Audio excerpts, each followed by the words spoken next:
Good morning, everyone. I want to start the meeting with our COVID update from the Health Department. We had a COVID meeting at 3:15 yesterday, and I was supposed to attend, and I had equipment broke down. I couldn't, so I asked her to come in and give us an update, if you would. Yeah, is 2,524. Current deaths are 40. Positivity rate is 16%. We did talk about with Dr. Welsh yesterday, any large gatherings of greater than 250 people need a safety plan. I know there is a few Halloween get-togethers coming up that we're going to have to reach out, and if they're expecting a large crowd, they'll need a safety plan. They are talking about the Moderna and J&J boosters. Moderna is going to be the 14th. They're going to have a meeting. The J&J is the 15th to work on boosters for them too. And also, we are starting our flu clinic next week.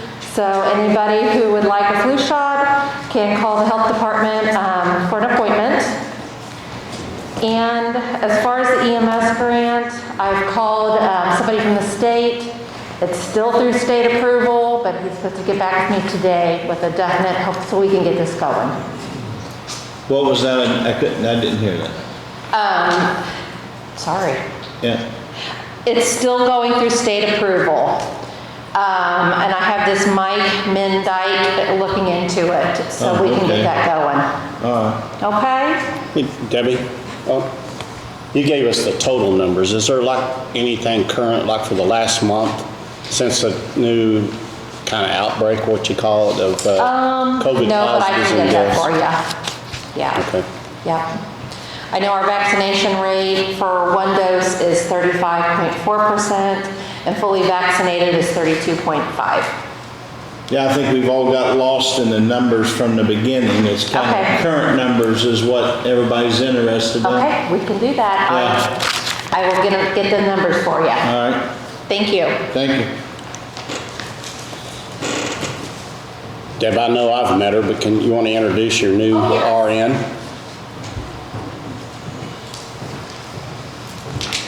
And this is our new RN. This is Nanette Barris. Good to have you on board. So, yes, welcome.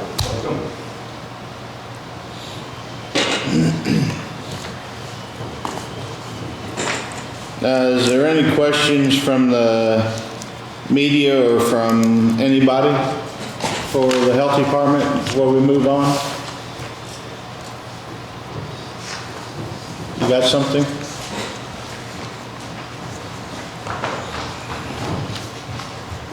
I was just wondering if you guys are still looking for 2 doctors for the health board? Or is anybody still looking for 2 doctors to serve on the health board? 2 doctors? We need... Or 1, I'm sorry. One, yeah. Sorry, 1. Had me confused. Man. I asked around, but it was difficult to get one. I guess the answer would be yes, but where they're going to come from, I don't know. Thank you. Yeah. All right, we'll move on then. Commissioner, Yes. this is Sarah Duffy with the Franklin County Observer. Does the health department have any numbers they can give us when they're giving you the current numbers? Can they tell us how many are hospitalized and how many people have recovered?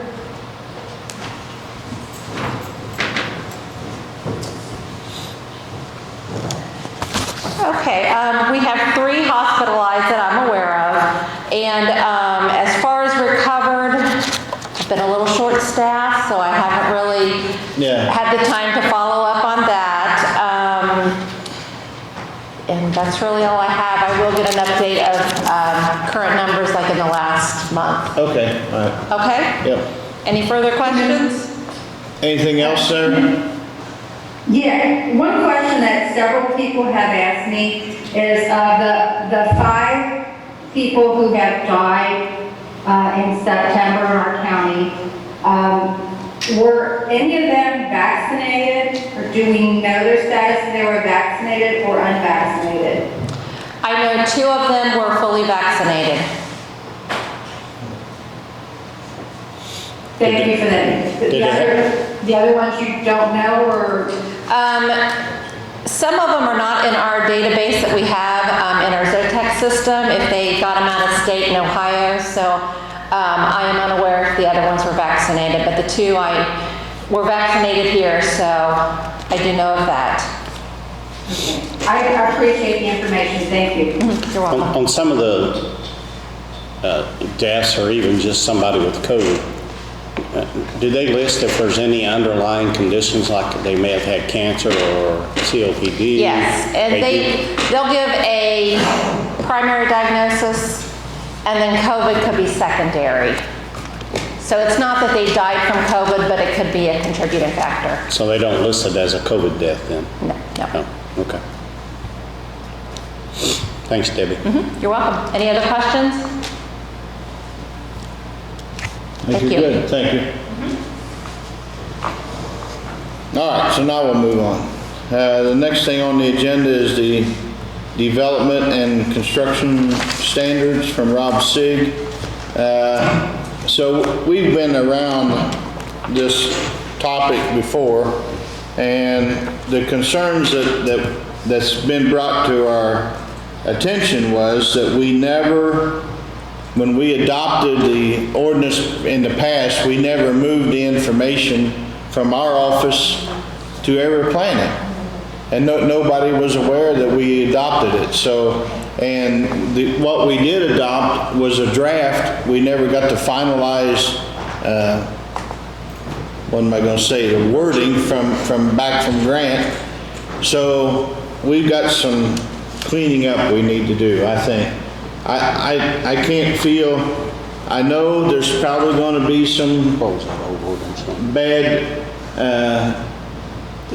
feelings over us rescinding an ordinance about this and readopting it, but I don't see how we can hold somebody responsible for something that we never gave out information on.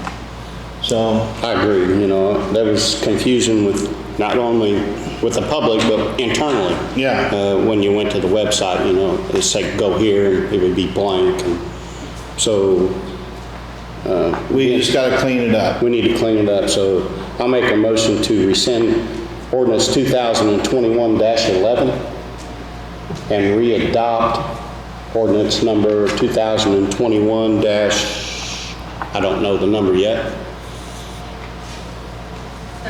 13. And with the attachments to it, 3 and 4, which would be the development construction manual, stormwater, and the standards for that in 3 and 4. And we will send this to Cindy down at Area Plan. Now, neither one of those 2 chapters refer to chapter 6, do they? No. I don't think Because so. when I read it the last time, it actually referred to another chapter. Yeah, 6 is blank, 5 is blank, yeah. It's what? 6 is blank, there's nothing there, it's still under development, the way I understand. Is that right, Unless Larry? we follow the chapter, then if it refers you to another chapter to follow. This is chapter 3 and 4. But somewhere in there it said, see chapter. It said, see It's chapter within those 6. chapters, it tells you to go to chapter 6. That's what I meant, it's not complete. So if it says that, then we need to fix the typos. It shouldn't refer to 6 because 6 is not complete. Is that correct, Larry? It's still under development? Yeah. Yeah, the basis for that particular chapter numbering system came out of Batesville's street ordinance or Batesville ordinance. But it's possible that something in the storm water does refer to chapter 6. I don't know. That's just something that. Can you find it, Carl? You know where it's at? Have you seen it? I don't have a copy of what is out, yeah, I did read it. We need to strike out that line where it refers to 6. Hello, this is Rob Stig. I'm on Zoom here, Yeah, Rob. watching him here. So that design manual is kind of a direct mimic of the base build and how theirs is set up. And it's a very nice manual. Chapter 1 refers to rate control. Chapter 2, don't remember what that is. That doesn't have anything in it. Chapter 3 and 4 are the chapters that Larry and I put together. There's relative to stormwater and street. And then chapter 5 and 6 also are other areas of the manual for design standards. And when I put this together, I originally intended to kind of go at each chapter individually and eventually come together with a full design manual. So when somebody comes in, we can address what a person needs to do in order to be able to present a full and valid development, whether it's residential, commercial, industrial, whatever. So I worked on what I knew first and foremost was drainage. Larry did his part. And my thoughts were initially to adopt the ordinance for each chapter and then eventually have a full design standard manual together. Chapter 6 is relative to permits and development plans, things of that nature. And I sent out an email probably 2-3 weeks ago trying to address that with ABC. And, most of our permits that we see online for Franklin County are just geared towards building permits. And there's much more that we do in Franklin County than just building permits. There's developments that need to be addressed with all these things. So when it comes to water, sanitary, things like that, we have to be involved with potentially many other municipalities. So those are the things that will take a little bit more effort to try to develop that standard so that we're covering all those bases. So that's why those chapters are empty. So I guess if you're looking to adopt the design standard manual, yes, you should probably assume that and take that out. Or maybe just look at it as adopting the chapters with the proper attachments and then add that to the manual as they get filled up. Those are my thoughts on how I thought this could potentially work. So I'm open for anything that anybody has to say. But Right now, Rob, we're just adopting chapters 3 and 4, which is stormwater and streets. Is that correct? right. Okay.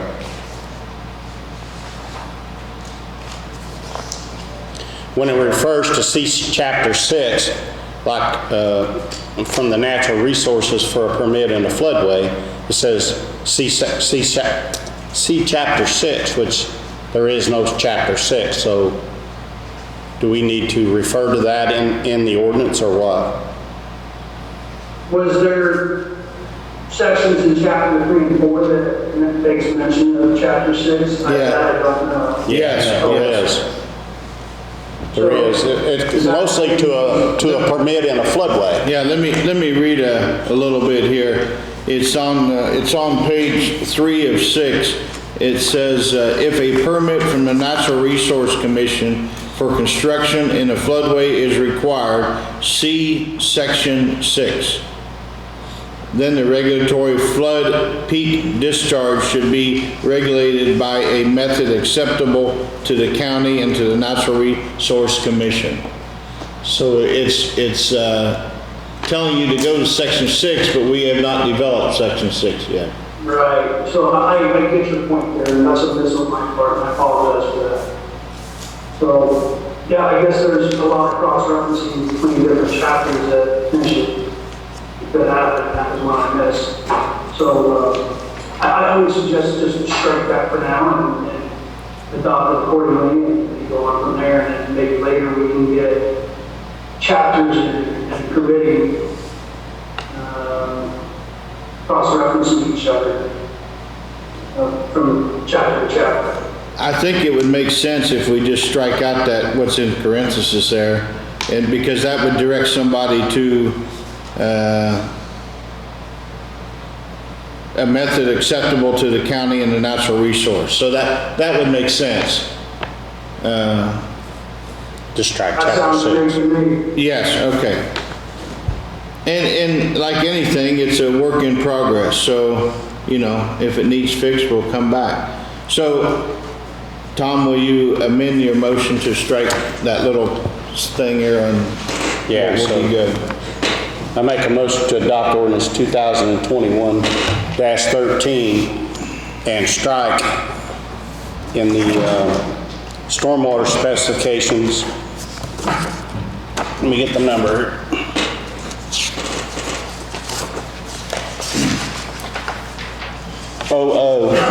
On page 3 or 35, which refers to section 6, which there is no section 6, and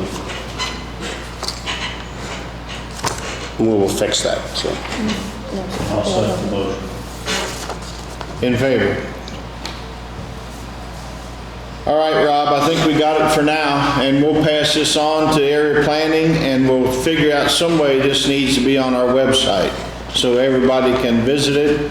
I guess if somebody needs it and can't get it off the website, we'll ask Cindy to either print it off for them, or they can come to our office and we'll print it off for them. So it needs to be accessible to everybody in the county that needs to see it, that's for sure. Thank you, and I agree 100%. So you guys just adopted the Green Plus highway, correct? Yes. Yeah, the stormwater in the street. Because there has been a couple of people asking about streets and whatnot, and I know Yeah. P&G development on the hill is looking to get started. And So we've already streets and drainage and all that stuff. Yeah. So 3 and 4 has been adopted as of now. All right, thank you very much. All right. Just a quick question. When should we expect the rest of the manual to be completed? Oh, it could be months. Yeah, it's a lot of work. By the end of the Could be year? years. No, I doubt it. I doubt it'd be by the end of the year. Oh, no, I doubt it. Not by the end of the year? No. Next year? Yeah, Okay, thank you. yeah. So did we do it official? Did we get a second on my motion then? Yeah, Did we? Okay. yeah, we're good.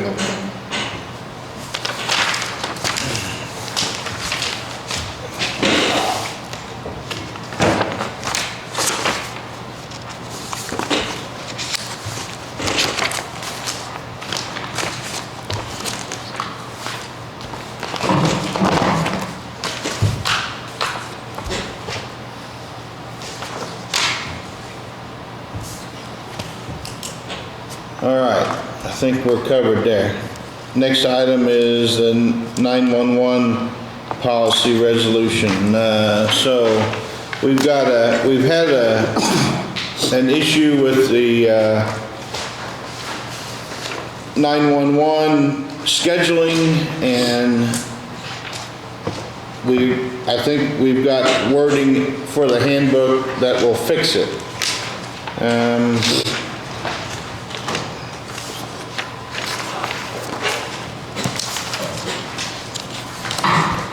So this is an ordinance amending the Franklin County Sheriff Jail E91 Personnel Policy Handbook.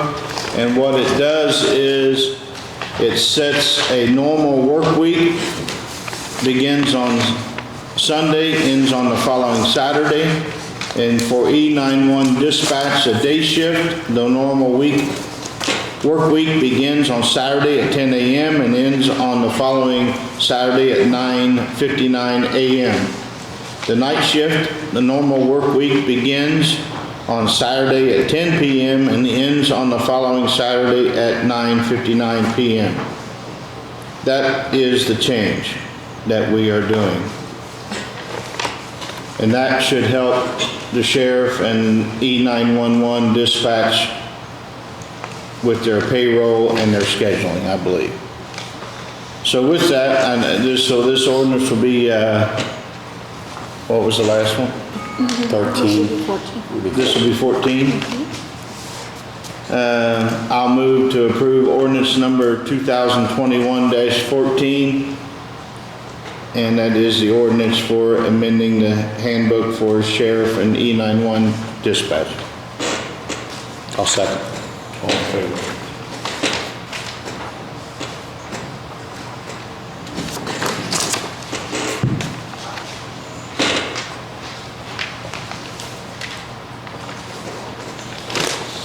Thank you, Sheriff, for working with us on that. I think we got all the issues figured there. I think so. Thank you. Yep. The Governor's office, thank you.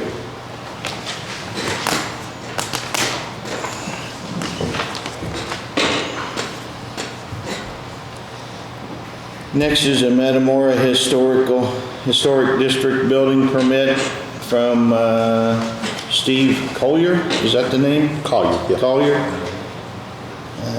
It's on 10085 Walnut Alley, Metamora, Indiana. Wanting a permit for a 21-foot swimming pool above ground with a 6-foot private fence. Here's the drawing, it's on the back. Oh, I'll go ahead and make a motion to approve the certificate of appropriateness for Steve Collier. He's going to put a above ground swimming pool. I'll second the motion. all in favor? We need to sign that, Tom, you think? Yeah, I need to sign the bottom. Me and Jerry already did. All right.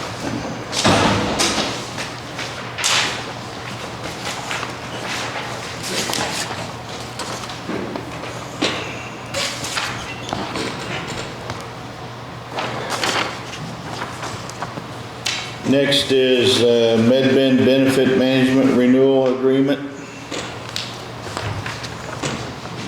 I think we had some questions from Sarah too. Why don't we do them first? Where did I see them at? There we go. Thank you. So from Sarah, we had questions, says, what's the cost to the county? And I think Tom and Jerry and Faye's researched that this morning, and this is the number that is going to be the cost for the insurance. It's $1,687,742. Oops, I'm sorry, I got that wrong. $1,687,425.12. Is that the right number? That's correct. Okay. That's what council appropriated from. That's all right. And how much will employees pay for premiums? So for a single, it's $50 per month. For two, it is $155.58 per month, and for family, it's $253.58. And she also asked, how will employee benefits change? And there's no change.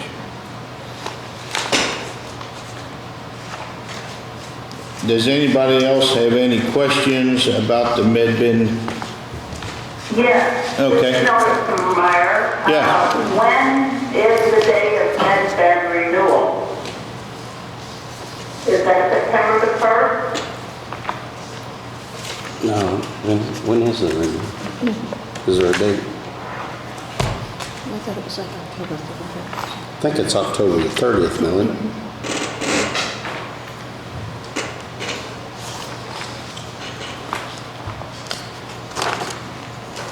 I don't see it anywhere here.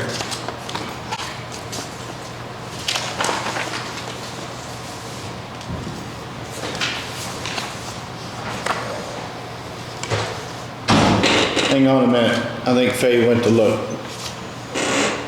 Okay, can I ask another question? How many people are on the MedBen insurance in the county? I don't have that number right with me, Millie. I don't know. I can't tell you. Okay. Out of the 100 and some employees, I don't know how many are actually on the policy. We can find that. We can find that and get back with you on that. Wonderful. When Biden announced that anybody that employs 100 people, does that include county government? For what? For vaccinations? For the vaccination. He mandated with an executive authority that anybody that employs 100 people has to be vaccinated. Does that include county government? I don't think so. I don't think we've really been informed by Grant yet. Looks like 113 employees are on the insurance. Thank you.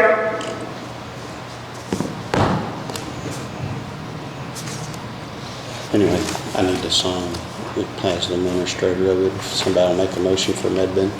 No, so I'm gonna move that Mr. Wilson sign the plan for the MedBin as administrator. I'll second. All in favor? Did you find a renewal date in there? It's in the top. September 1. September 1.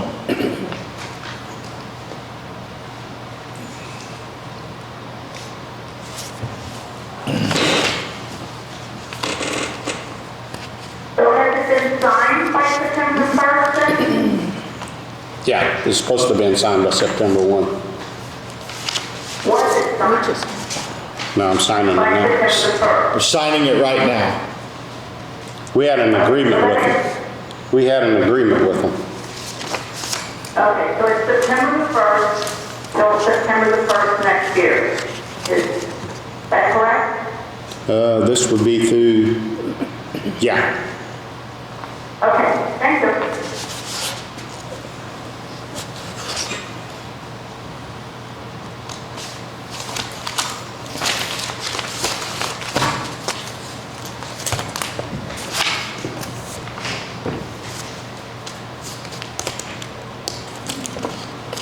Did that cover that, Tom?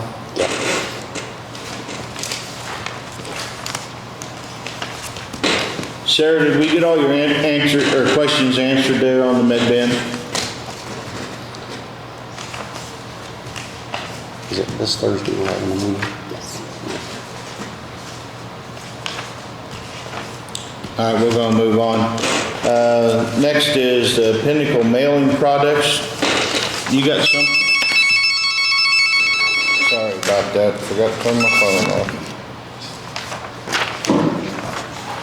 Carla, you got something for that? I already gave it to Deb. What is it? Number 6. Lease agreement. Lease agreement, there's blank. No, it ain't.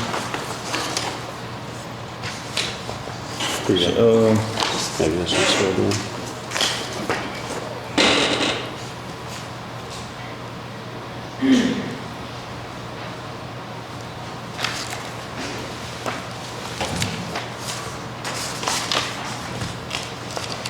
It's just for the postage meter that the entire building uses. oh, okay. It's quarterly, right? Yes. I'll make a motion to approve the lease agreement for the postage machine. How much is it? So it looks like it's $118.12 or 25 cents per month quarterly.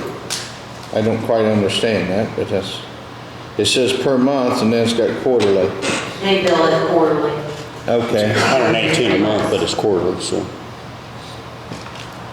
I'll second. All in favor?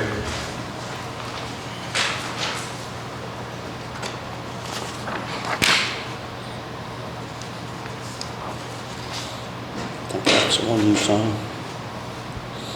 Trying to figure out where to sign.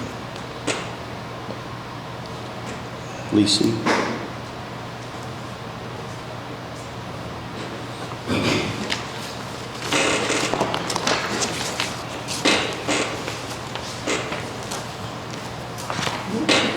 What's this one again?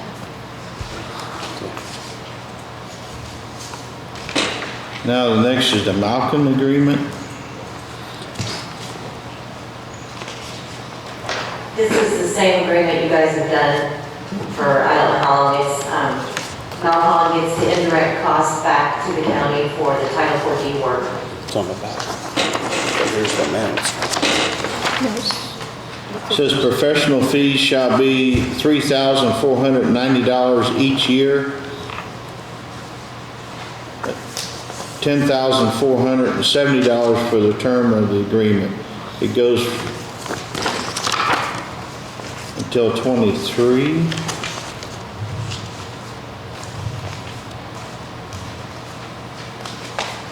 Yeah, 21, 22, and 23.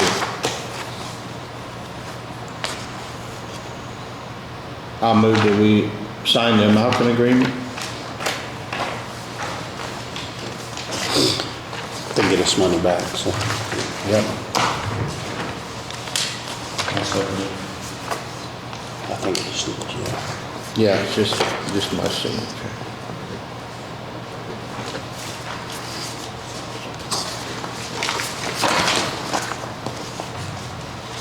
In favor? Yeah, all in favor. Same thing, same cut.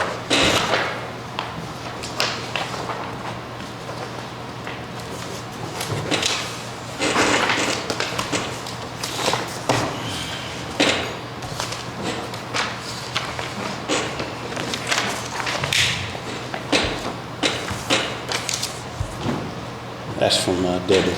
Oh, Health Department just setting up a note. We've got from Debbie, we got 85 new cases since last week.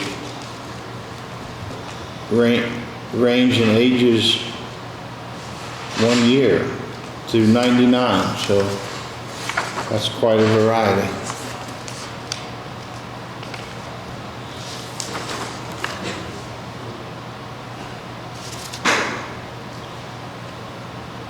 Okay, next thing is the minutes for September 21. I make a motion to approve the minutes for September the 21st, 2021. I'll second it. All in favor?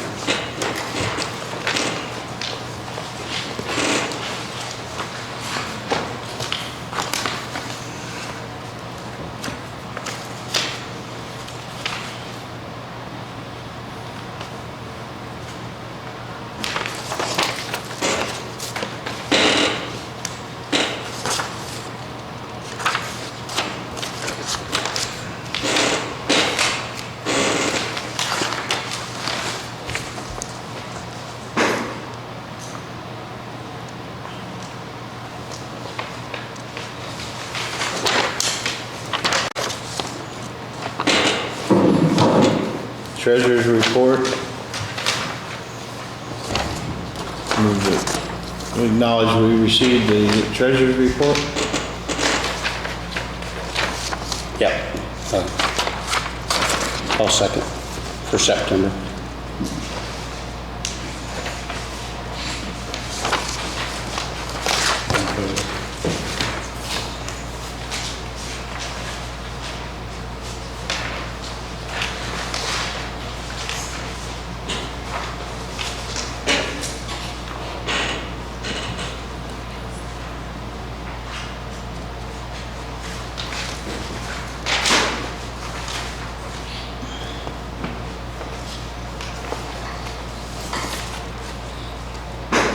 Do we get to draw interest on that ARPA money? No. I noticed there wasn't any. Mr. Wilson's asking if we can draw interest on the ARPA money. I don't think we can draw interest on that, can we, Carla? Yes, we can. We can draw interest. We are. We are. Where's it showing that at? In the total amount? The interest is not on there yet, because when we earn it, I pull it out of that fund and I put it in another fund, or sorry, another bank account. That way we stay with our original amount. Gotcha. So what can the interest be spent on, Jolene? We don't know yet. It gets put to county general. County General. Correct. Thanks, Jolene.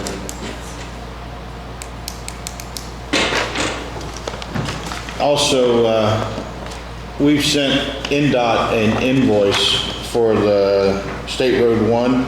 Will you notify us, Carla, when that money comes in?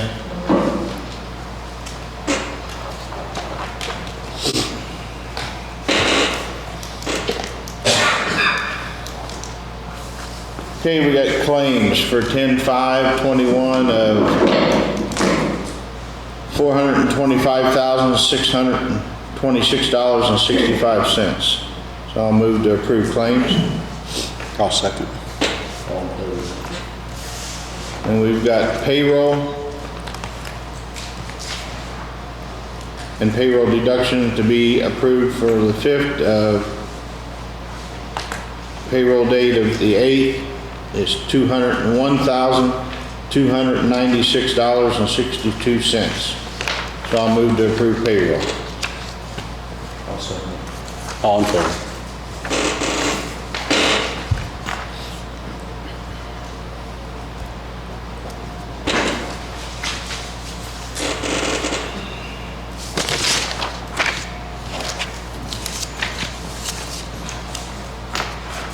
That concludes the agenda.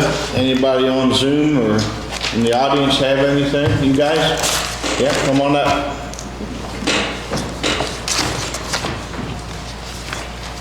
Good morning. Morning. My name is Marty Hacker. I live on Reservoir Road. And my understanding that the town is pushing for an annexation by June of '22. And have any of you guys even seen an annexed map, a map of the area? Not for a long, long time. It's in the beginning, they showed us something, but I don't think it's been updated or anything. A couple years ago. Yeah, it's been a long time. Okay. A long time. So they haven't given you any updates or anything? No. Just what we hear, you know. Okay. Well, back in the beginning, there was a push for annexation. And you guys stated you would support the town's efforts. And as long as the residents of Reservoir Hill supported it. Voluntary, yeah. Voluntary. And the only way the other side is getting the votes is through development and subdividing their lots and getting the votes that way. If the majority of the people up there do not want it, are you guys still going to support it? If a majority of the residents up there say they don't want annexation, that's what you're asking, then no, I would not support it. You're not going to support it if the majority says it, of people, not just land.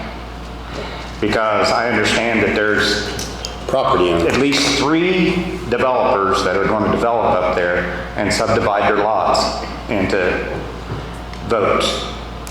And that's going to push over the amount that's against it and for it. So that's my question to you guys is, if the people don't want it, are you still going to support it? If only a few I'd have to want think it. about it. Yeah, that's a tough one. Exactly. Somebody's got to live on those lots they're subdividing. Is that what you? Right, but if it's just in the development stage, just because you build it doesn't mean they're going to come. So one person could have several votes, you're saying? Well, exactly. Let's take D and J up here, for example. They're supposed to have 27 lots. That's 27 votes. And there are only 2 people. And I understand. I don't know. You got me there. Yeah. So, and I'm just curious because it's stated that they're going to push this through by June of next year. And as soon as these developers get their lots subdivided, that's when they're going to push it. And I'd have to see the state law on that. I'm sure there's some kind of state law. well, my understanding of annexation is that land only gives you like 2/3 of the vote. So, but what I'm getting at is, let's say there's 220 people that live up there. If the majority, 112 people don't want it and 110 do, well, then you go to the land. Well, if these guys can subdivide these lots, and all of a sudden now they're pushing the votes out.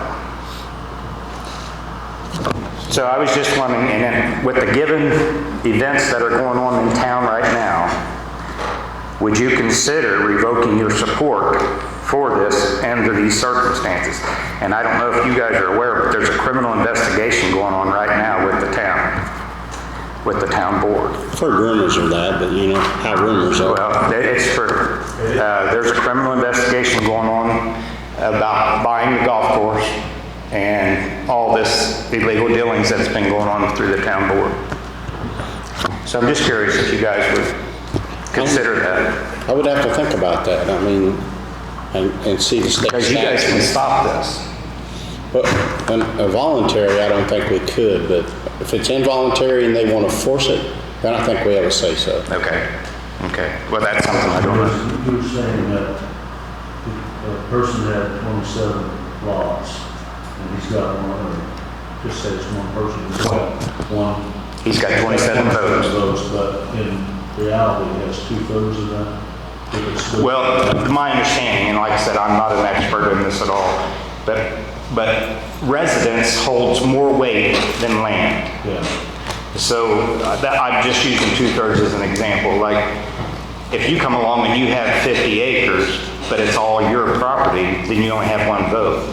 But if you can subdivide that out into 51 acre lots, now you have 50 votes. But if it's not, if it's not occupied, then it's something less than that. It's less than the standard one vote. Like a judge would take that into consideration and say, okay, well, this land, you've got 100 acres here that's non-residential, that is empty and vacant. That doesn't count as much as, let's keep it simple, 100 people that are residents, and there's 100 votes that are plain land. Well, 100 residents get the majority of the vote because it doesn't mean as much. I was just curious with all this stuff going on. My understanding is the criminal investigation is going on as we speak, so something to consider. And I think that there's some underhanded going on with the, wanting to pass this and get this out of there. My understanding, there's a big conflict of interest going on with the town.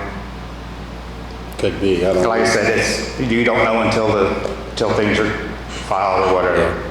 But it's something for you guys to consider. Okay, well, sure will, thanks.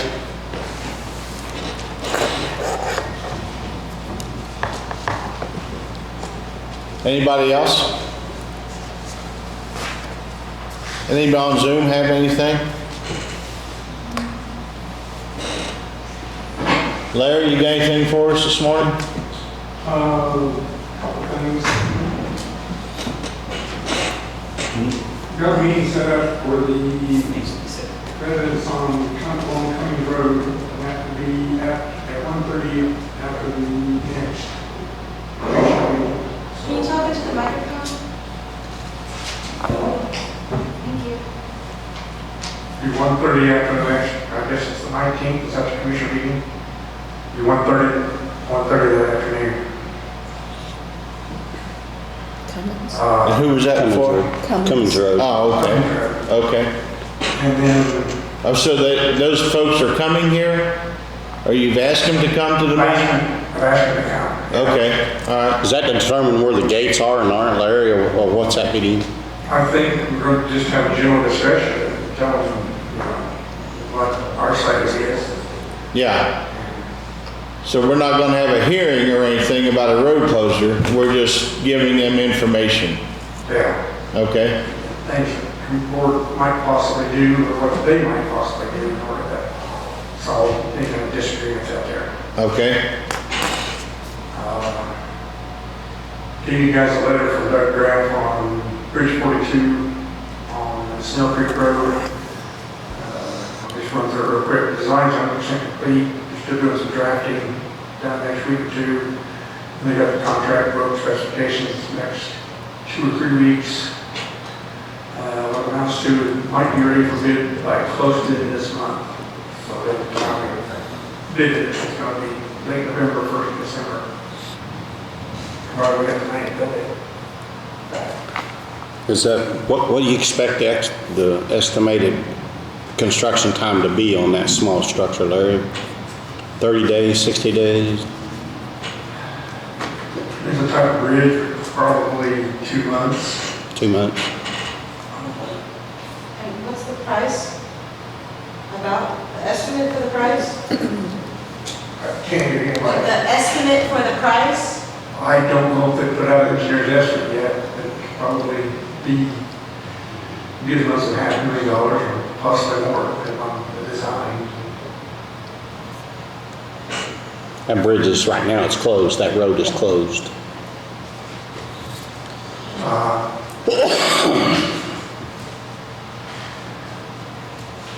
I put together something on Elkhorn Estates. After reviewing it, there are random cracks, transverse cracks about every 20 to 30 foot that are up to an inch wide, half inch to inch wide. I don't know 100% what's causing it, unless it's subbase has number 2 stone under it. And it's possible that stone in the water freezing causes so much expansion that it's cracking the asphalt. So my recommendation on that is to use cold place recycling to grind existing asphalt and relay that mix, possibly adding some additional asphalt to the emulsion over, mixing it, and then after that, coming back and do an 1.5 inch overlay. Establish ditches, lower ditches, and maybe cut some leaders to try to get the subbase to drain. So what I'll do with that, this information is send that to the original developer, let him go from there as far as trying to determine whether he wants to do that work or doesn't want to do it. Yeah, so the grinding would involve grinding all of the original asphalt that was put down, Yeah, grinding it up. and then relay it, so that would get rid of 100% of the cracks that way. Yeah, Plus, there's areas in there that's kind of broken up, started to default, which would have to be dug out otherwise anyway, so I'll take care of that. so you would put it down, grind it and put it back and roll it, Yes. and then put 1.5 inches on top. Yep. Yeah, I got you. That makes sense to me. So how much ditch work is there? Quite a bit or not for him? Drainage work? The majority would have to be re-ditched, Yeah, and they did put some cable boxes in there along there that are probably in the same area as the ditch. So, might have some trouble with those. yeah. I don't know what to do about it. What subdivision is it? But I'll send that on to that developer. Oh, my mind went blank. What development is that? The Elkhorn Estates. Elkhorn. Elkhorn. Yeah. And I sent you an email I got from Campbellsville Industries on the Steeple, and they have scheduled the installation for November 15th. It was October 18th. So they have moved it. As an update, the contractor that hired to set the anchor bolts has put a bunch of, I'm going to call it scaffolding platforms up inside the existing courthouse. So he's ready to install the anchor bolts, which should happen early next week. The only thing that worries me is they're pushing it back. They're going to get bad weather, wind.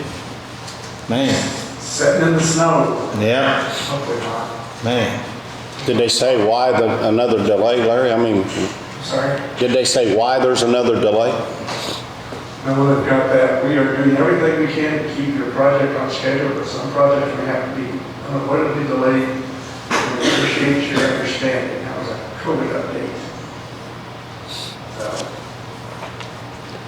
I mean, this is supposed to have been done several months ago. I call BS. anyway, I have a permit, District 3 from, I think it's Charter Cable, or down someplace. Anyway, they're saying here it's Spectrum Mid-America LLC, but just some spots out on the Stip Seal and Short Road on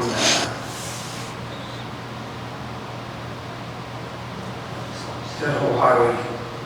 Oh, that's Meadow Clean and then Elk Tree Road. I have kind of a question on it. It's all each and a quarter conduit. I assume it's for fiber, but I don't know specifically. Does the county have specific areas for specific utilities? Kind of like the power companies have territories they operate in. Do we have anything like that for other utilities, cables or anything? Not that I know of. Is that something that, I know some counties do, but. No, never heard of that, anything like that, Larry. Okay. We let them go in our right of way if we have one. If not, they gotta buy right of way from the property owners. I don't know if there's any way of tracking where the fiber is. Where do we actually have fiber? Where we just have to contact anybody and everybody to try to find out. What's the fiber for? Internet, I assume, but I don't know. They haven't really told me in the application. If it's for internet, fast internet for the county, then we definitely need it. That's for sure. I'm not sure why it's spot locations unless they're coming off of power poles everywhere except for these locations. I don't really have a complete set of plans. I just have a permit application that shows those 4 spots, which are kind of random. They're all District 3, but it's just kind of random. I don't know, I say find out what you can about it. Yeah. Okay. Make sure they go deep enough and avoid our culverts. That's the main thing. That's all I have. All right. What is? Commissioners, this is Sarah Duffy. While Mr. Smith is there, could you ask him about something? In your last meeting, Mr. Smith said that he was expecting state US Highway 52 to close again in 2022. Does he have any more information about where, when, how long? Yes and no. You know, it's right there, that small structure where Yellow Bank hits 52. And I know they're going to allow Yellow Bank to stay open during that. It's going to be where their provisions, because we had a field meeting on it. One of our guys was out there and basically said, you have to keep this open for us. I don't know the date. I don't know how long they have to replace the structure. So I don't have any idea on those kind of specifics. I think right now it's preliminary because they're core drilling out there. They're done now, but they core drilled it, so it may be a year. Might be on the NDOT website someplace. I don't know. I mean, I watch the bid lettings and there's been nothing current anyway, I'll say that. So, I don't know. Don't know much, Sarah. It's coming, but we don't know when. Thank you. Seems like 52 is closed every year. Yeah. For the last 7 years. I'll make a motion to adjourn. All in favor?